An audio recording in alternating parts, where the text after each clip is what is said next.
Mono депутаттар, elдің бийлиги, elдің үнүн сатып алгандар, добушун сатып алган. Президенттин шайлоодо elдің канын ичип сатып алган. Булар сенин келечегиңди уурдап атат. Муну менин элим түшүнбөй атат да, айланайын. Бир нерсе десең сага каршы чыгып атат да. Баягы мына мен могу жерде кошуна болуп отурган бир комната бар, ишкана.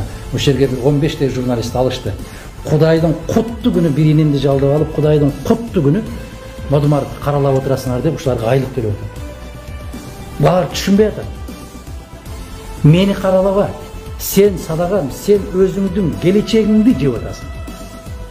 Сен мамлекетиңди түгөтүп атасың. Мени түгөтө албайсың. Мага жараткан канча өмүр берсе ошончо жашайм. Менин рызкымды кыя албайсың. Сен мамлекеттин рызкысын, келечектин кыйып атасың. Мына ушул жөнөкөй сиздин буюмуңузду уурдап алган кишини алып барып камайт. Мамлекеттин келечегин уурдап аткан кишилерди тескерисинче милиция кайтарып жүрөт. Элдин акчасы менен аларды коруп жүрөт. Мына ушул жөнөкөй акыл жетип турган нерсеге түк түшүнбөй койгон кайран менин элим болуп турат.